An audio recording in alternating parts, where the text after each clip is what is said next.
Hi, good evening, everyone, and thank you so much for joining U.S. Pain Foundation's November webinar titled Cannabis and Children, Navigating Parents Through the Stigma.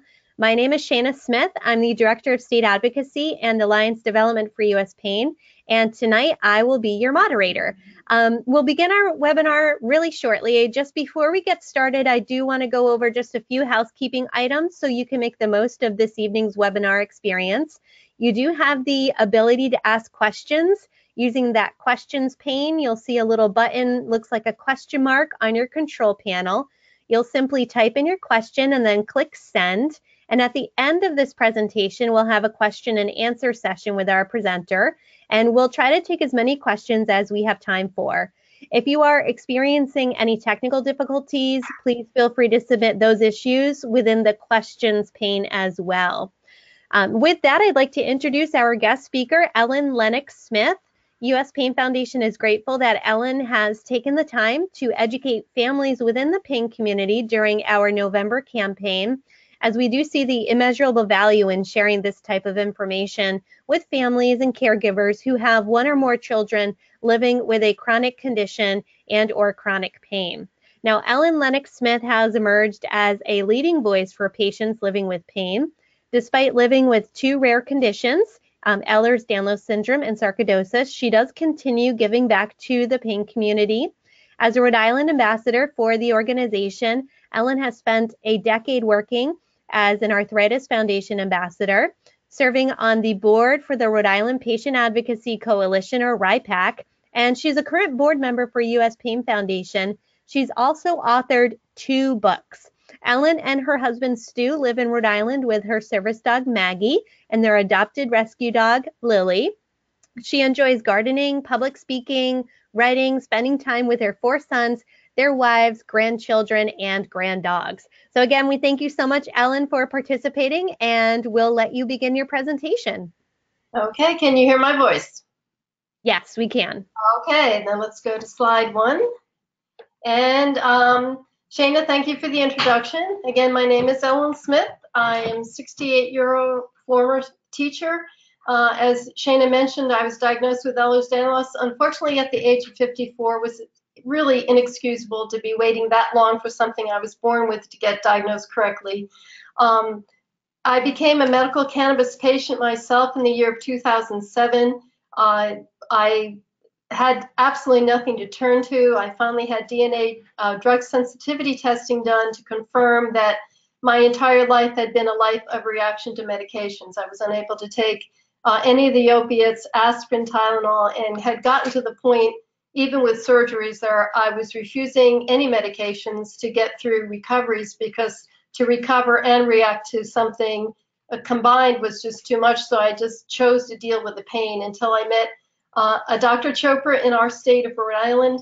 I had been sent to him when I was heading out for a sternoclavicular reconstruction, which is up by the throat, and knew it would be a very difficult surgery to get through. And at that time, he suggested that I consider trying cannabis.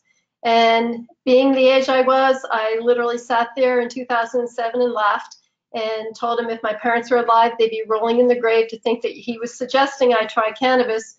But I am here today speaking to you because I am alive and living a quality of life due to being able to take what I actually learned to convert right into an oil form, because smoking for me with my sarcoidosis in my chest would be fatal. So I never had that as an option to even consider. So oil for me, a simple teaspoon of oil, literally turned my life away, my life around, gave me pain relief that I really never had understood and had the ability to receive the relief from before. As Shana mentioned, we've been very involved with speaking up. I understood how horrified I was when the doctor suggested it to me, and now I understand how it has calmed my body and given me a chance for life. I just felt that it was very important to share that with other people. We have remained very active since my diagnosis. I did end up having to leave my career. I've had now 24 surgeries, but at this time I'm actually a little bit better, actually a lot better right now than I've been in probably 12 years, thanks to 24 surgeries and numerous other things, and the fact that I am getting sleep at night no matter what you have wrong If you can get sleep at night, it helps you to cope with the next day. So hopefully we'll go to the next slide. Okay, so let's begin by what medical cannabis is. We here in Rhode Island have the option to actually grow the plant, and we have a home grow right here. It's the least expensive way to do it. If you have that as an option, it's something to consider. But it's medication basically just from a real plant that you're able to grow. People can use the whole plant. People can take extracts from it. You can grind it up. You can even take the large fan leaves that many people throw away and put them in through a leaf juicer and drink that juice and get fresh CBD from that plant with absolutely no high at all. And there are two main compounds that you're going to hear people talk about, the THC and the CBD. The cannabis plant has actually had a history of medicinal use dating back for thousands of years through many cultures. Many researchers are continuing to explore the possibility of the THC and CBD for medical treatment. For instance, recent animal studies have shown that the cannabis extracts may help kill certain cancer cells and reduce the size of others. Scientists are also conducting preclinical and clinical trials with cannabis to treat symptoms with conditions such as AIDS, multiple sclerosis, seizures, pain, inflammation, substance abuse disorder, and mental disorders. Okay, let's go to the next slide. And it doesn't want to move from me. Let's try it again. Nope. Let's wait 1 second. Let's go to that one. Okay, there we go. So I do not want to come off to you as a scientist and go into great detail about how this actually is working. I don't think that's appropriate on my part. I do want to share a little bit about the cannabis targeting the brain. It says after several decades of research, scientists studying the effects of cannabis have made several important discoveries. They've discovered where and how it works in the brain and in a system called the endocannabinoid system, which is a very unique communication system in the brain and the body that affects important functions, including how a person feels, how they move, and how they react. Our body produces a group of cannabis-like chemicals called endocannabinoids. Together, they regulate many body functions as widely diverse as sleep, blood pressure, immune responses, and bone growth, among other things. When different endocannabinoids work together in a proper way, they help to keep us balanced and therefore healthy. Conversely, it becomes increasingly clear that an unbalance in endocannabinoid activity can be involved in many medical conditions. Endocannabinoids exert their biological effects by binding to the cannabinoid receptors, which act like switches that change our body functions such as blood pressure, pain response, or even appetite. It is now known that the cannabinoid receptors can be found in most parts of the brain, as well as in the immune system and a variety of other organs. This system can be found even in very primitive organisms. Some of the plant-derived cannabinoids bind to these cannabinoid receptors, and they can therefore induce the responses that are normally regulated in the endocannabinoids. The distinct distribution of these receptors in the human body seem to explain many of the observed effects of the cannabis consumption. Because cannabinoid receptors are mainly found in the nervous system and the immune system, it may be easy to understand why the use of cannabis materials may have an effect on the medical conditions where the nervous system, such as MS, pain of neurological origin, or the immune system, autoimmune diseases like rheumatoids and inflammation, is involved. If you want to understand even better about how this really works, I would highly recommend that you get on the computer, look it up, or talk to an expert more in the scientific field to better explain that to you. Now, the brain development and cannabis, and this is something that we have to think about. There is belief out there that up to the age of 25 years old, there is a chance that using cannabis socially will affect the brain development. I want to again reiterate the word socially. We are not here today talking about children that would be using this for social reasons. We are talking about those of you that have children that have medical issues that are severe enough that possibly you have exhausted every other form of helping your child, and this is something you are now considering. So many parents still do consider cannabis for treating chronically ill children. And in a few minutes, I will actually share some of those with you, some of the stories with you. Okay. Continuing on with brain development, is cannabis more or less damaging than some medications prescribed for children? Wait 1 second, some of my words are getting covered by this. Okay. We have to weigh the positives and negatives. As we do with any other medication, we ought to weigh the positives with the negatives and see how each one applies to each specific condition over the short, medium, and long-term period a child is recommended a therapy to manage their condition. You as a parent need to ask yourself, is cannabis going to be any more or less damaging than some of the drugs and medications that are already being prescribed to sick children? We're going to go to the next slide. At this time, these are some of the conditions that are already being treated across the country for pediatric diseases. Cerebral palsy, mental disorders, autism, neuromuscular diseases, cancer, chronic pain-related diseases, Lyme disease, epilepsy. And I'm sure this is just the beginning of what else will be happening. While you determine if cannabis is a suitable option for your child, I want to share with you the types of families that have turned to cannabis as a means to these chronic illnesses. I will do that in a minute. Medical cannabis is currently being used to treat a number of life-limiting conditions in children, like cerebral palsy, mental disorder, autism, neuromuscular diseases, cancer, chronic pain relief, and so on, as you see in that chart. There is much lab evidence suggesting that cannabis could be a safe and effective medication for many, many conditions. There's even a video evidence of cannabinoid helping preventing seizures in children, and I'm sure many of you have heard about suffering from rare forms of epilepsy, on top of all the reports of children recovering from brain tumors with the help of cancer. But let's think about the next slide. Where does the medical field stand on this? Doctors are in support of medical cannabis. Few pediatric pain therapies are out and existing for children at this time, so doctors are beginning to open their eyes and their ears and their hearts and their compassion to considering this. Existing pain retreatments that you have to turn to right now actually do come with risks. However, with cannabis, there are 0 fatalities from using cannabis or even overdosing. It's not a pleasant thing to take too much medication by mistake, or even if you did it on purpose, it's not a fun thing, but it will wear out of your system and you will not die from it. I don't think we can always say that about some of the other choices of medications that are out there. So many doctors are becoming strong supporters. There's a lot of interest in cannabis as a pediatric medicine because there are few medications out there that are seen as safe as cannabis, and when it comes to overdosing potential.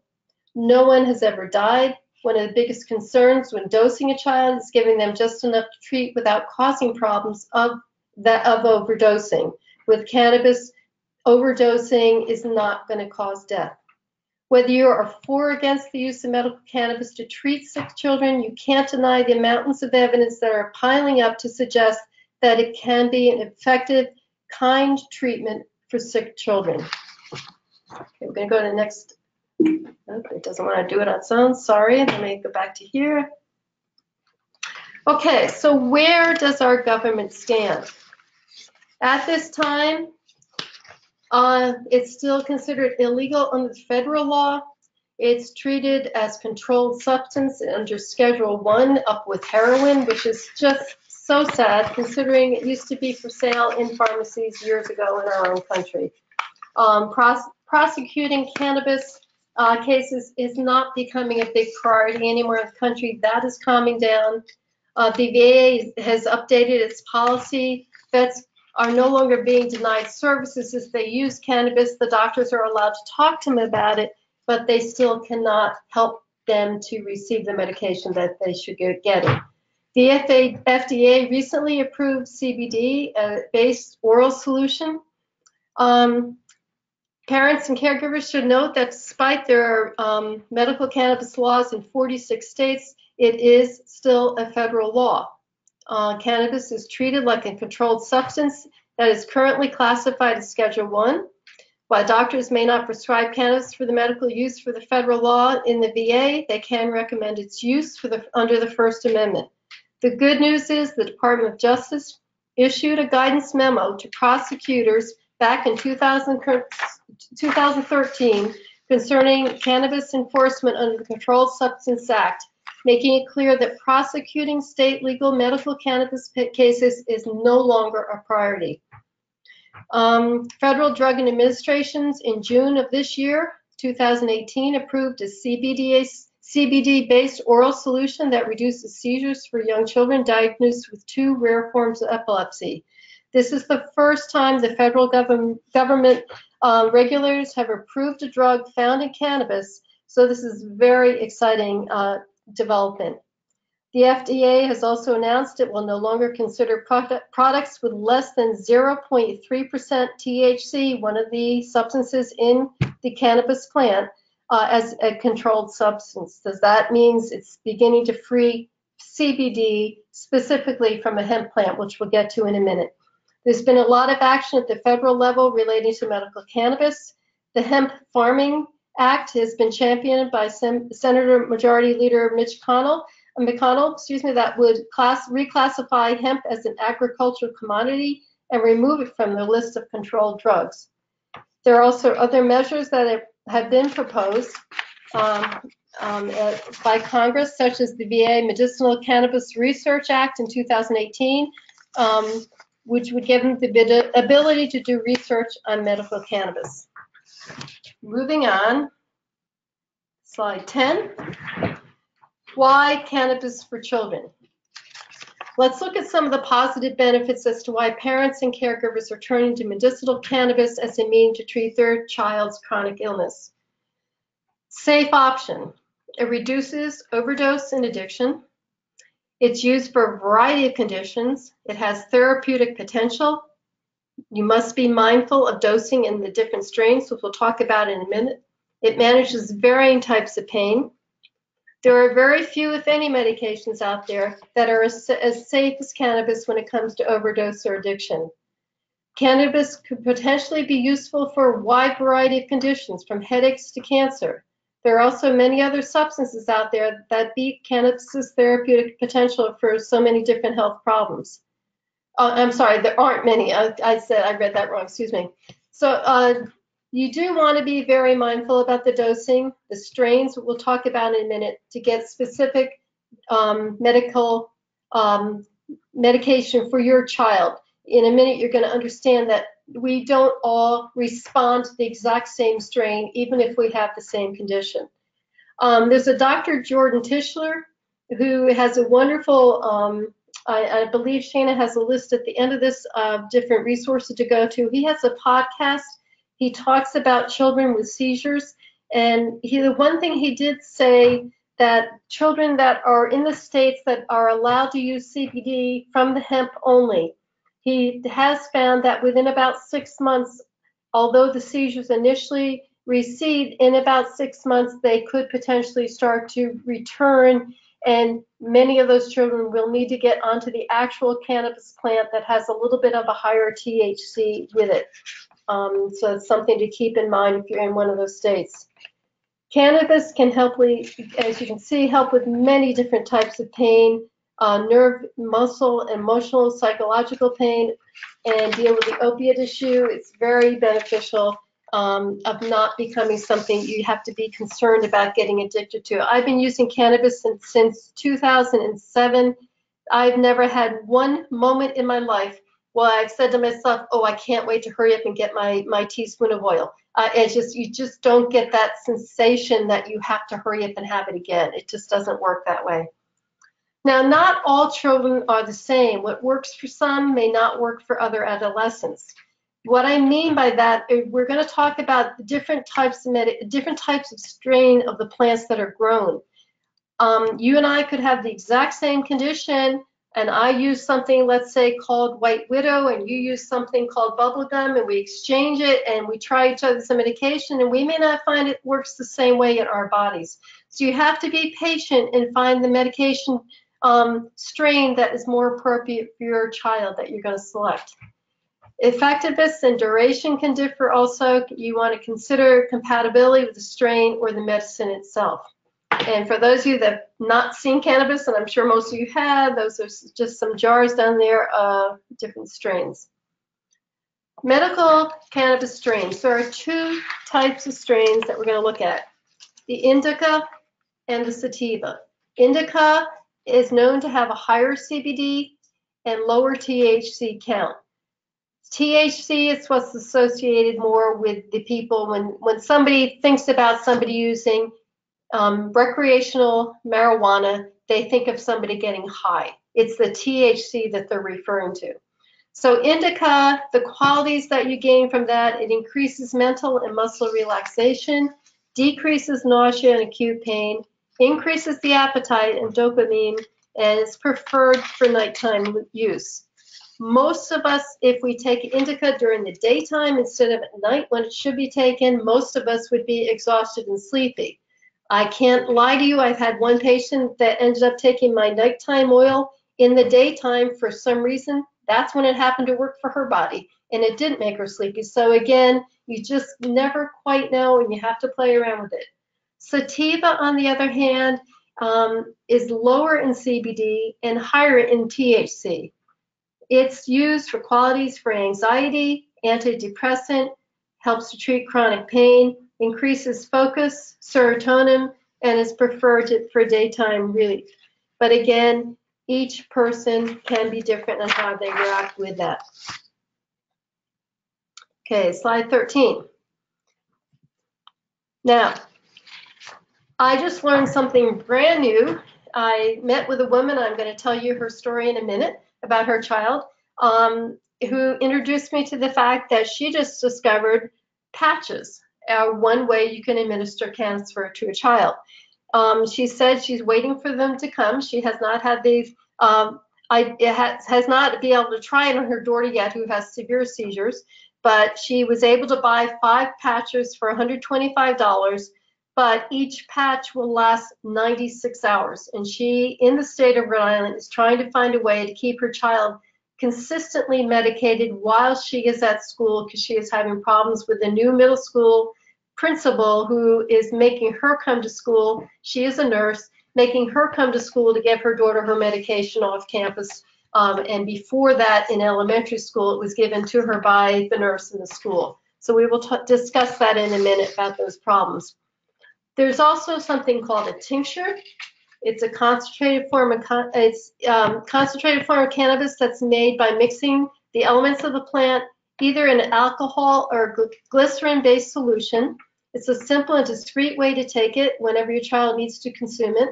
The tincture essentially looks like an eyedropper and can be used by dropping the solution directly into your child's mouth or into their food. If the child is picky about taste, you can opt instead to drop it onto their skin and actually rub it in. For a spray that's easily absorbed, usually in coconut, MCT, or olive oil, there's a new THC nasal spray in the market recently for severe cases of seizures. Edibles are also something used for children as well, but tinctures can provide more immediate relief as they can, but not always take as effective and take effect quicker. When you eat something, you have to understand that you don't feel the effects immediately. It has to get digested in. So sometimes the problems with edibles, I had a friend one time who tried a cookie. She took a bite and she felt nothing. So she ate the whole cookie. An hour later, she was what I would call stoned because she had taken too much of the medication. So you need to be careful with dosing on an edible. Be very, very careful because you do not feel the results quickly. There's also oil, CBD oil or capsules that can be used if the child is unable to swallow the product. The oil can be even pushed through their G-tube. Also can mix the oil into food such as an applesauce. There's a Dr. Lucinda who says the best way to give the oil to your child would be in a tincture placed under the tongue or on the side of the cheek. If the child is fussy, then they recommend mixing it into the food because it is also fat soluble. They advise that dropping a dose into a glass of water would be less effective as if you put the oil, because the oil will stick to the side of the glass. Oil is better mixed with milk, for example. CBD is not soluble, so take a rich meal in fats and oils to make sure it's going to get absorbed. Next slide. Strains. Choosing the appropriate strain for your child is going to be key. There are various types on the market. The most widely known is, I'm sure you've all heard, is Charlotte's Web because of the 5-year-old Colorado girl named Charlotte who used medicinal cannabis for her Dravet syndrome. The strain was bred to not contain THC, and in Charlotte's case, she started using medicinal cannabis slowly and in very low doses. Weeks after this process, she went to a full 7 days without a seizure, down from 300 that she had the previous week. In an 8-month time, she saw a 99% seizure reduction. Now again, every child is different, and although the Charlotte Web strain became popular among epilepsy and seizure-related population, there are other strains out there that children can and have been successfully using to treat their chronic illness. You'll notice we have Harlequin and ACDC also listed that are very low in THC and very high in CBD, which is what you are trying to achieve for your child's medication. They are child-friendly. They're known to be effective and treat various illnesses. There's little to no psychoactive effects. High CBD, low THC is what you're going to be working towards. So I look forward to sharing this with you, some real patient stories.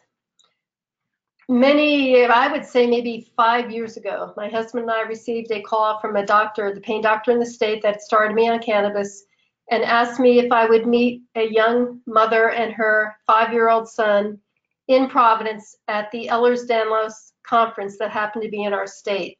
He explained that the child was very ill, may not survive, had my condition, Ehlers-Danlos, along with severe seizures. And would we please meet this mother, bring a sample of oil, and see if this could possibly help the child?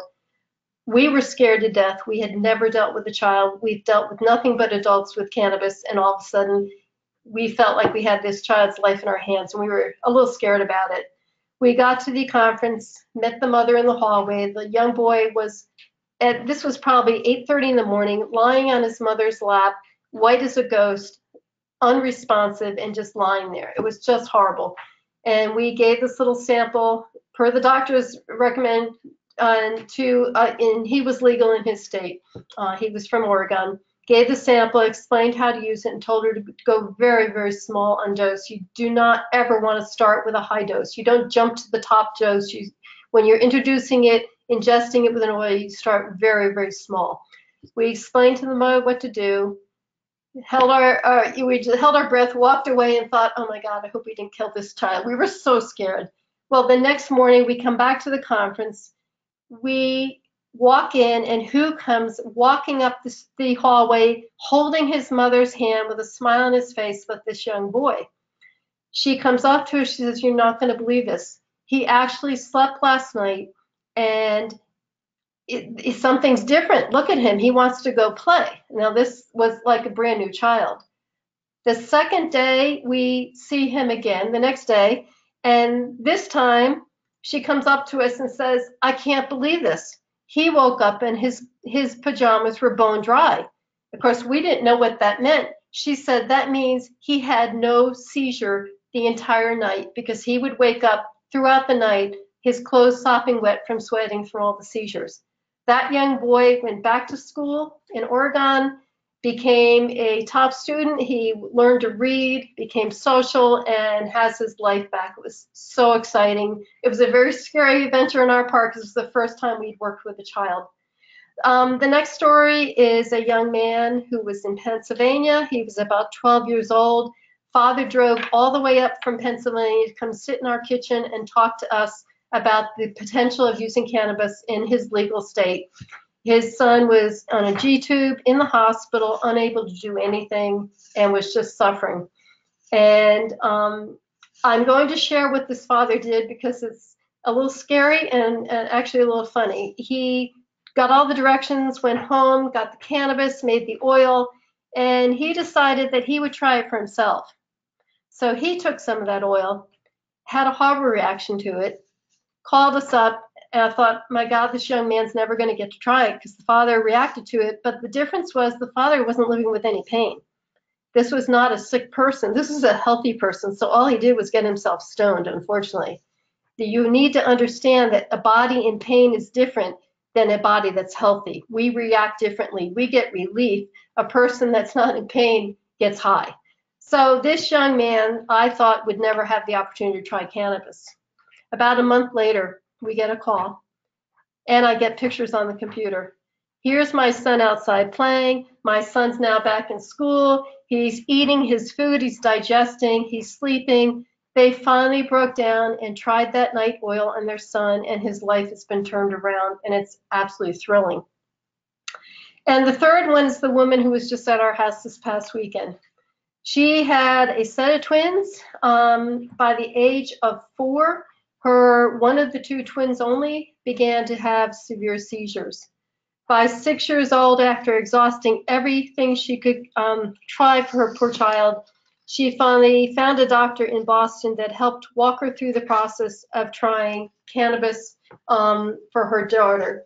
She has now been able to attend school, has done very well until recently when she started this in middle school. This is the woman, started putting her daughter transferred from elementary to middle, and that principal in the state of Rhode Island was not comfortable allowing the nurse to give the child her medication.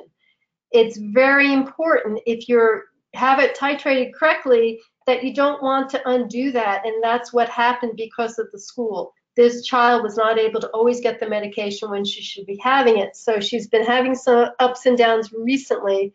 So be very careful if you get your child onto this cannabis and it's working and it needs to be X amount of time that you give it to it, that you're going to be in a situation that you can keep that consistent, because I'd hate to see your child get better and then have to experience what this woman's going through. She is an amazing advocate. She's a nurse herself. She's been working with state legislators. Last year we had a bill in our state to allow, that would have allowed all nurses in schools to administer cannabis to legal students. But unfortunately, it was actually the Nurses Association that squashed it last year. Believe me, this woman is going to see that this gets through, because she's a real warrior, and I'm really proud of meeting her and knowing her. Cannabis titration. Okay, caregivers should have knowledge that there is no standard dosage that is right for all children. Here are some questions to consider when looking at medical cannabis. How well does the body metabolize the product? How much and what type of cannabis is going to be needed? How many times a day should the medicine be used? A rule of thumb for new cannabis patients and their caregivers is to start off low and slow, particularly true for products that contain a little bit more THC. You do not want to overdose. You want to start the opposite end and slowly introduce it to the body. Microdosing as little as 2.5 milligrams THC can provide symptom relief for some patients without making them feel a high. Be sure to track and monitor the dose so you know how much CBD and THC there is, the duration or how long the patient experiences that relief and the effects, and whether it's being positive or negative effects that you're seeing. Some new patients have found success in taking a few small doses over a course of the day instead of one large dose. Sometimes splitting it out, and putting into smaller doses can be much more effective. But again, everybody's different. For me, all I do is take a teaspoon at night, and that carries me into the next day. I hardly ever take any medication into the daytime at all, because for some reason that nighttime oil carries in and keeps my body calm. Yet other patients have used a balanced ratio of CBD and THC for greater therapeutic impact than CBD or THC alone. Okay, let's see. Next slide. Practice caution. Not all cannabis-based products are going to be made equal. Hemp-based CBD. The extractions methods can vary. CBD from hemp may, in time, actually worsen seizures if you're not careful, impact metabolizing of medications, and product labeling. Very specifically, there can be concern with using hemp CBD and specifically reacting and having interaction with blood thinners. It might mean that you have to adjust the blood thinner in other ways. So I actually have an article. I just want to read one thing I found in an article recently. It said CBD is made primarily from the flowering bud of the low THC cannabis.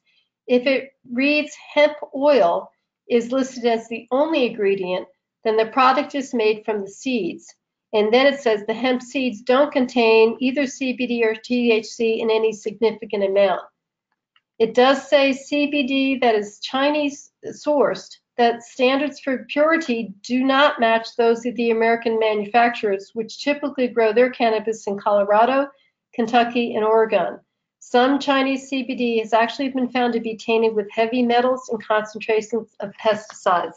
So you need to be very, very careful where you're receiving this medication from. If you're in a state that's legal, then you know that you can go to your dispensaries and those will be safe. So you need to distinguish in your mind, there's going to be CBD that can come from the hemp plant, and hemp is not the same as cannabis. Hemp is a very small amount of THC, so that is becoming more and more accepted across the country. If you go into the CBD from a cannabis plant, then you're going to be getting a little more THC in there. In some cases, the child will need more of the THC. Don't want to be scared about that. It just might be needed to help with the relieve the symptoms that your child's having. If you are in a legal state, then you want to consider having your child become a patient. There are things you need to do to start the process.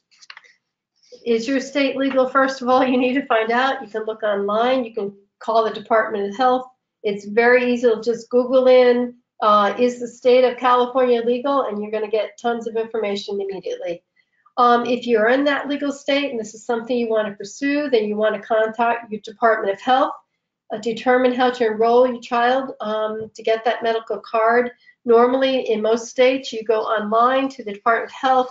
They have an application you fill out, and then you need to talk with your doctor, your child's doctor, to discuss cannabis as the therapy and gain their consent or seek an alternative physician.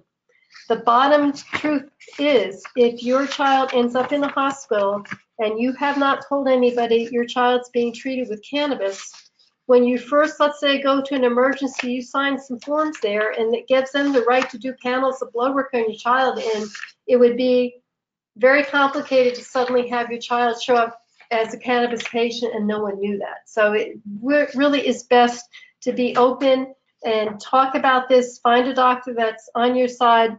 There are pediatricians out there now that are supporting this and will help you get through this. It's not always the easiest thing to find somebody, but I believe Shana has included the name of a person we just recently found up in Boston that is actually treating this woman's daughter with cannabis and walking her through the process, which is very, very helpful.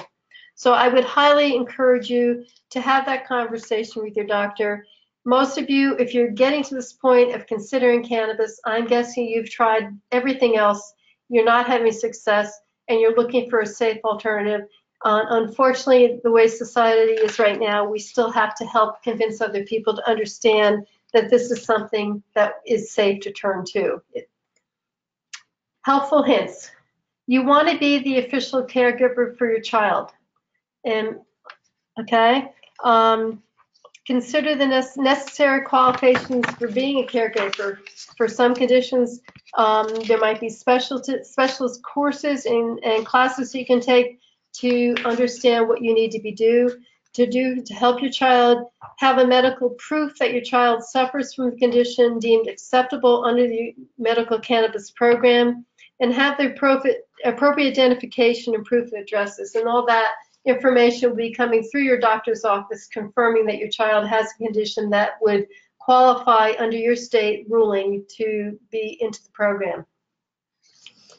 Then you want to build a support system. Speak to that specialist. A medical cannabis expert, someone from a dispensary in your state, can be extremely helpful. They can help you with dosage advice, ingestion methods, which type of product to turn to. Incredibly helpful. You don't want to just wing this. You really need to find somebody who has some expertise in this. Find that reputable dispensary. If you're not able to grow at home, ask the questions. What are their testing procedures? What types of products are carried? And are there patient care services or educational classes that you would be able to turn to? Those are all incredibly important. Okay, let's see what we have here. Can cannabis be administered in a school? Here's where we stand in our country right now. Laws are going to vary from state to state. You may have a young child where this is not an issue. You may have a child in school where it's a very important issue. If your child's lucky like me, can just take it at nighttime when they're sleeping and let it activate, and it can carry through the day, then you're good to go. But if your child is like this woman who has a child with severe seizures and the child needs to take medication spread out through the day, then having it medication in the school setting is very important. So the following states are allowing school staff to administer.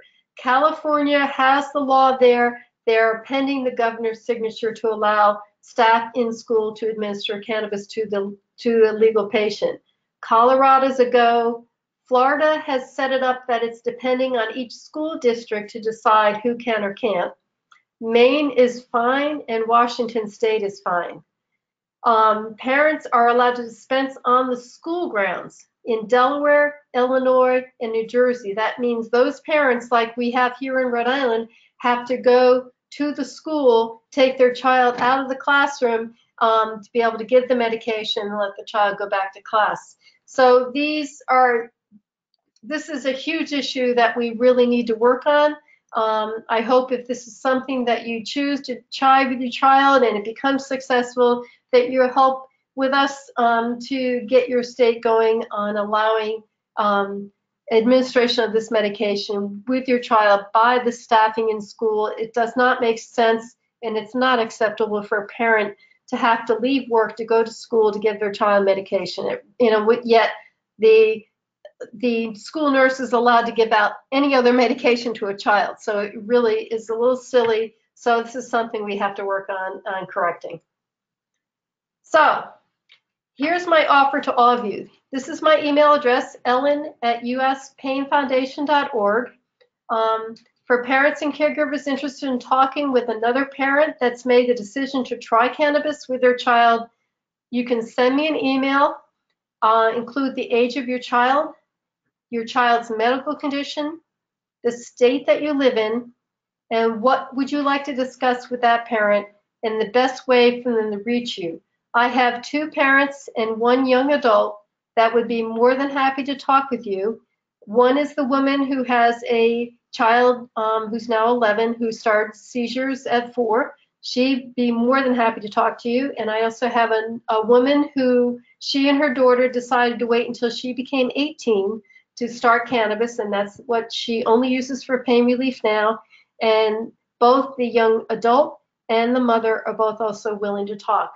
And I know sometimes it's very helpful to have a one-on-one than just to listen to something like this and really ask those personal questions that I'm sure you have concerns about. And, it is something you really have to think very carefully about.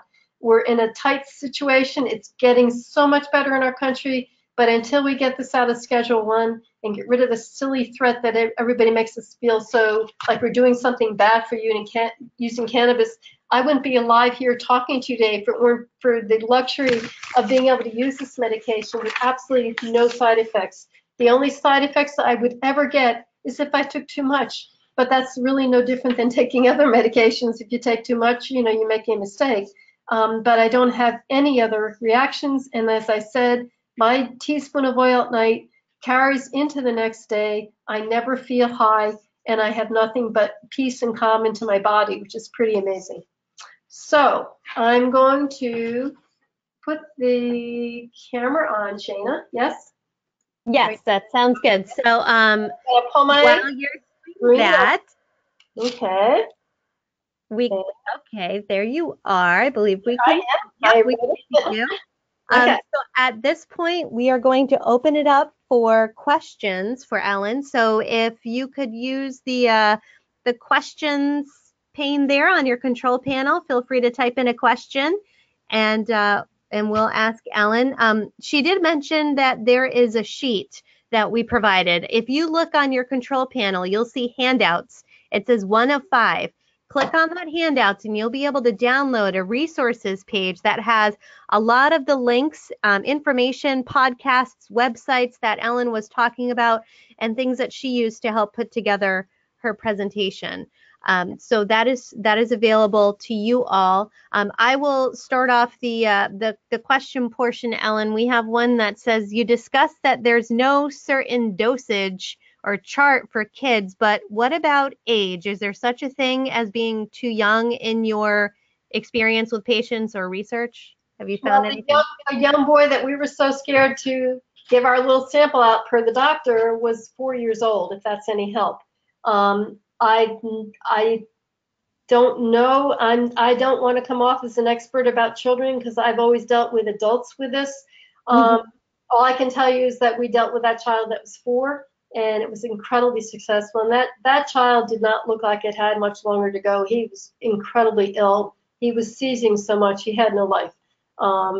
So I'm sorry I can't answer that better, but I'm sure people in these dispensaries will be able to help you with that. Okay, great. What advice can you give to parents or caregivers who are going to register their child as a cannabis patient, but they're getting a lot of negative comments from other family members or close friends? What advice can you give to them? Well, let me give you an example. With my sarcoidosis, I live on antibiotics for the rest of my life. The one time I went off of it, and it's what's holding the granulomas and the problems in my chest at bay and not spreading. I tried going off about 11 months later, and all the symptoms came back in, and I was becoming bedbound. I just think there's a point in your life that you know your child, you know what's right and wrong, and it's very, very difficult to make a decision for yourself, and even worse, to make a decision about your child. But if you have a child that is that ill and is not able to function and be part of life, then I think you have to feel that you're doing what you can to give your child a chance to live. And it's just like, I don't want to be on antibiotics for the rest of my life, but there's things you have to put aside and say, this is what's giving me a chance. And I'm sure this mother in Oregon that started her child in cannabis was wondering, what the heck am I doing? But yet she has her child back. In fact, I forgot to tell you, her husband called us and said, I just want to thank you that I've just met my son for the first time. That young man was so sick, they didn't even know what his personality was like until he started getting relief from cannabis. So I think you just have to get educated, listen to stories, talk to some of these people, take advantage of these people that are willing to talk to you. Send me your information, talk to them, and let them help you with their stories that you can then share with those people that are doubtful. And it's very easy for other people to judge, but they're not in your shoes. You know, I raised 4 sons. 3 of them ended up with a liver disease. Some horrible decisions about our children's health and surgeries for one of our sons. He had both his jaws moved forward. It was horrible, 11-hour surgery. And we had to make that decision for him. It's not a pleasant thing to do as a parent, but you have to do what you have to do so your child has a chance for life. So I think that's what you're fighting for, is your child to have some quality. Okay? Perfect. Thank you. I don't want to put you on the spot here with, a test as to what is legal in certain states, but someone did want to know if you knew what's the criteria in order to qualify in Florida, either as an adult or a child. Yeah, I don't want to misrepresent Florida. If I could get to my screen, I could look up in a heartbeat. Would you ask that person if they would please email me, and I'll get that answer in 2 seconds, but I don't want to misquote. Um, Perfect. it's very easy. You can email me, or you can go right to your Florida and say, just Google in qualifying conditions for the medical cannabis program, and you'll get your answer in a heartbeat, or you're welcome to email me and I'll send it to you. It's very important across the country that if it's not in your state, we need every single state, number one, to be legal for adults and children, and number two, we need to see chronic pain as a qualifying condition. If it's not, I'm happy to work with you to see that we try to get that legislation worked and written into your law, because without chronic pain, it eliminates so many people of all ages. Okay? Great. Someone asked, can a doctor in Rhode Island prescribe for their child if the address is in Connecticut? So it sounds No. like they live in Connecticut. Okay, it's the opposite in Rhode Island because we are a small state. Right now, they've been trying to undo it, but right now we are allowed to have a doctor giving us permission from Massachusetts, Rhode Island, or Connecticut. However, I do not believe that Connecticut will accept a doctor's signature from Rhode Island. Unfortunately, it doesn't work that way. Sorry. Okay. And someone else said that you did mention autoimmune diseases in treating autoimmune diseases with cannabis. Mm-hmm. Do you know if anyone's had success with treating Hashimoto's or Asperger's, anxiety, muscular pain? I have Hashimoto's. Sometimes I wonder if I even need my medication anymore, but I take my little dose anyway. Muscular pain, yes, yes, yes, and all of those things. Asperger's, yes. In fact, Shana, is my website, is our Squarespace website on that list? Yes, yes, it is. If you would go, when you look at Shana's list at the end of resources, go to Stuart and Ellen Squarespace, that website there. Click on that and click on medical cannabis, and you will see articles that we've been saving for years now about all these various conditions you're talking about and all the success stories and what they're finding about specific conditions in the use of cannabis. That site is just a goldmine right now in terms of information that would help you you can print it out, you can take it to your doctor's office if you need to get somebody on your side that's not getting it. And even with that other question about family members judging, and I understand that, we all go through that. Take some of those articles out and have them read it and help educate and help spread this, pass this forward.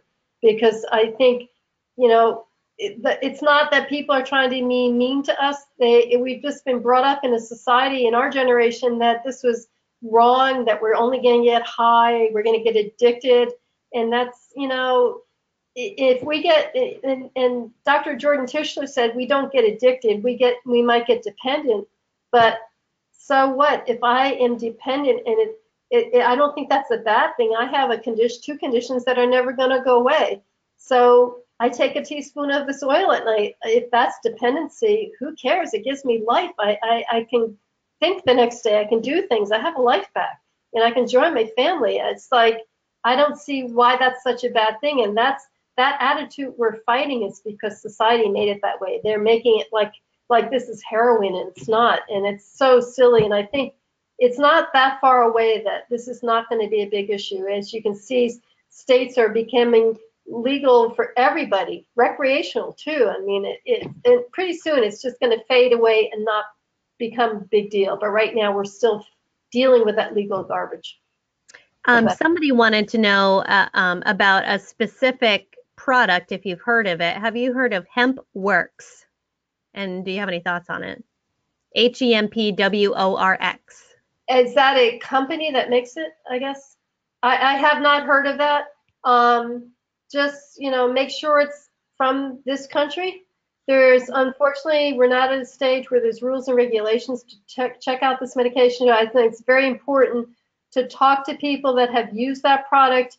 I would go beyond the company. I would ask to speak to people that use it, that have been successfully using it, and talk to them. I would call the dispensaries in your state and talk to them about that too, just to be clear that that's a safe product. I would not encourage you to buy it from out of this country. You do not know what pesticides might be in that. You don't want to have anything added to any medication you're trying, specifically with a child, would be really deadly. So you want to be very careful that this is specifically from the real hemp with no additives, no chemicals, no spraying on it.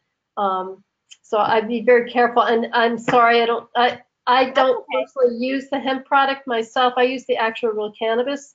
I grow a very high CBD, low THC, ACDC. We grow that for a patient, but I don't have any experience on buying the CBD. Okay, and so Casey from US Pain wants to know, Okay. Usually how many strains should one person try if it's not working? And is there ever a chance of it making your pain worse? I think if you take a strain that's very high in THC, it could potentially maybe make you feel that way because you might be getting too much of the THC and a little less of the THC. I would try to start with a higher CBD strain. When you go to the center, try to ask for a higher CBD and start that way. If you find that's not addressing the pain, then edge yourself up to a little bit higher THC count in it. But I'm sorry, what was the beginning of that question, Shanna? How many strains should one person try if it's not working? What I've done, I have the luxury of growing here. So I actually make my own oil. And what I have found is each strain has something different from the other strain. So what I've done is combine 3 to 4 strains to actually make my nighttime oil. So I'm getting the benefit of more than just one. For a long time, I was only on one strain and eventually realized that I think I've done better with a higher CBD and a mixture of strains. So I would not stop at 1 or 2. I would keep going unless you have this horrible adverse reaction, which I've rarely seen anybody not have success. It's just a matter of finding what works. I personally love taking it as an oil at night, as I said, because any activation's happening when I'm sleeping. By the time I wake up, there's no activation. All I feel is peace and calm in the body, and I'm ready to go, and I have restful sleep. So that's pretty priceless. So if you have a child that's not sleeping, then you might want to consider getting an indica nighttime oil and helping them. In fact, if you go to that website I was talking about, the Squarespace website, and clicked on, let me think, on the cannabis link on the top, at the very top, it has a list of, it says Ellen's directions. How I actually convert the plant into an oil is right on that site there. You might want to go into that. And also, for those of you that are looking for doctors, I know a number of you don't have the condition I have. I happen to have Ehlers-Danlos, but if you go to the Ehlers-Danlos heading and right towards the top, there is a list of doctors that are compatible to our condition. But in that list, and I also think on the list Shane has made there, it will list some of the doctors that are starting to become comfortable with talking about and discussing cannabis with you and your child. And one brand new one is there from Boston. If anybody happens to be near that area, you've got a gold mine waiting for you, which is pretty exciting. Okay. Now, so I'm going to try to rephrase this question. And full disclosure, Ellen is my mother-in-law, so I know a lot about her. So obviously you are a legal patient and you have and currently grow for other legal patients in your state of Rhode Island. Can you, being a legal patient, grow for another legal patient who resides in another state? No. Okay. I wish I could say yes. things are changing very rapidly. The new thing in Rhode Island is somebody from Massachusetts and I believe Connecticut can come into our dispensary with their cards from their state and purchase now at our dispensary. And our dispensaries are cheaper than, unfortunately, the other states right now. So that I'm not positive about Connecticut, but I'm sure Massachusetts. So that would be something to check. But technically, no. I have to register, the patient has to register me as their caregiver. I have to have proof of buying tags for my plants that I'm growing for that patient. It's a very specific process that you go through. So I'm sorry, no. Okay, that's fine. So somebody else had said that they've heard that using cannabis and/or CBD oil might exclude that patient from receiving a liver transplant. Have you heard of anyone not being able to receive a transplant for an organ if they are a cannabis user? Actually, I have not heard of that. I would not, I really don't know, and I'd love to hear the answer to that one. I'm going to have to Google that one when I get off.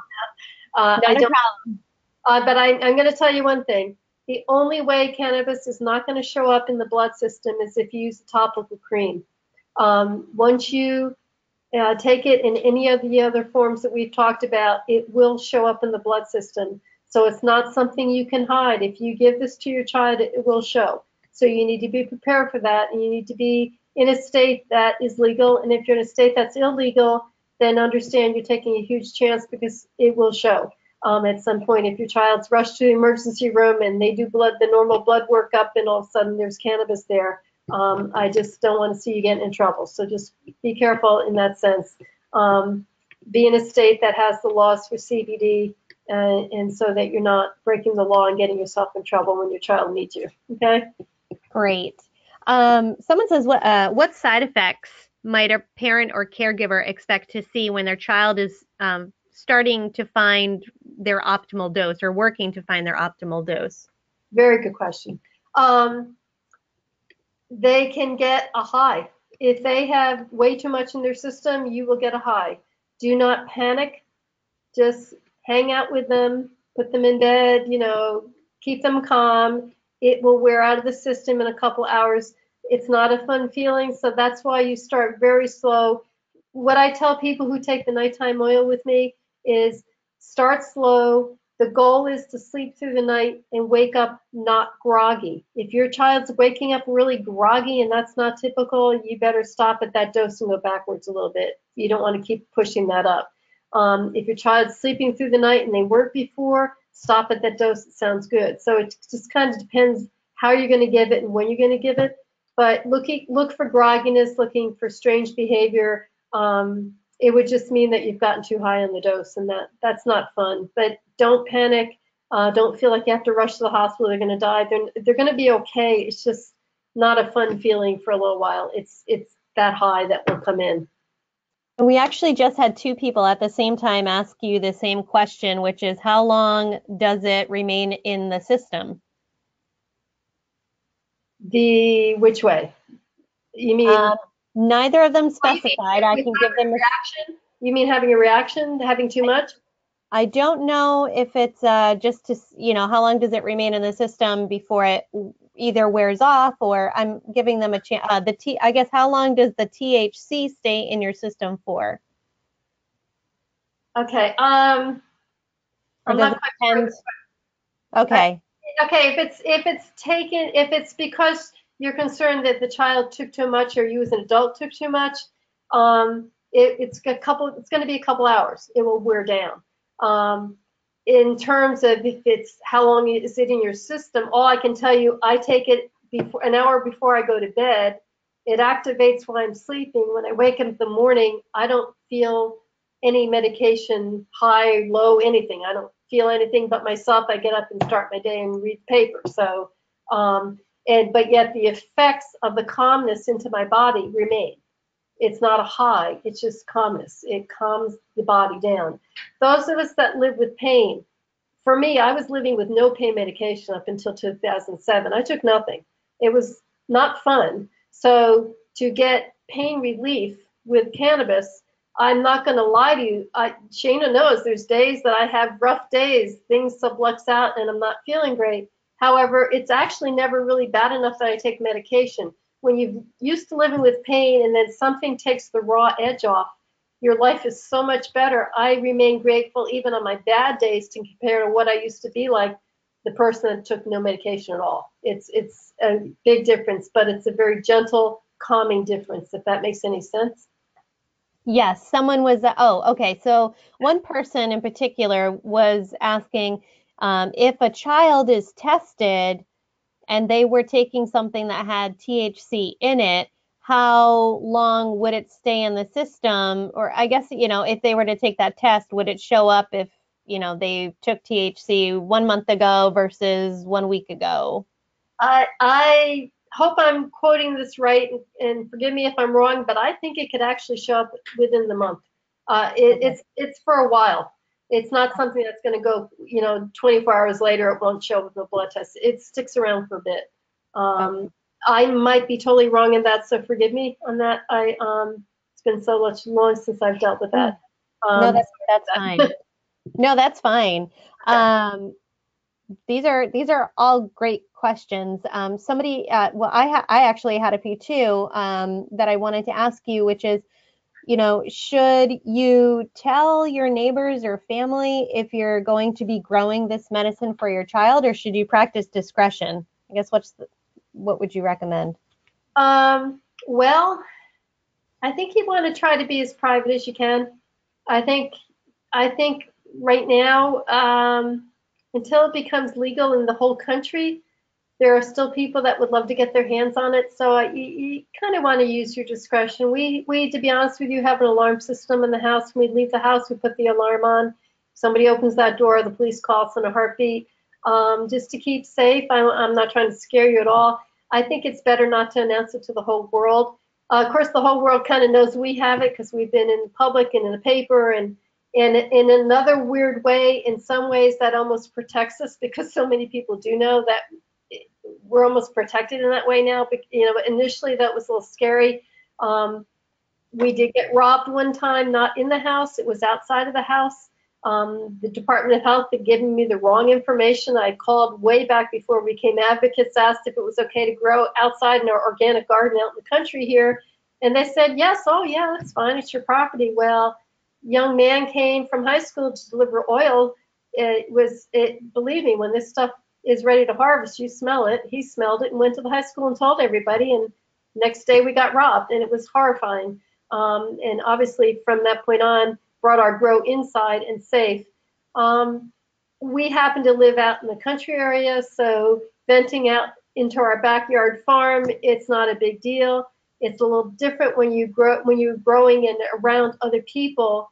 That becomes a different situation. You really have to stop and think. Your neighbors, you know how safe they are. They're going to smell it if you don't get a carbon unit on the venting system to take the smell away. So, if you know you can trust those people, then you might want to tell your direct neighbors. If it's family members coming into the house, they will smell it. So I guess you need to, when you feel confident this is what's working for you, then I think you just need to help educate them the benefit as to why you turn to this and help educate, pass it forward in that sense. But, I wouldn't just go announce it to the world that, hey, come to our house, we're growing marijuana. Yeah. No, that makes sense.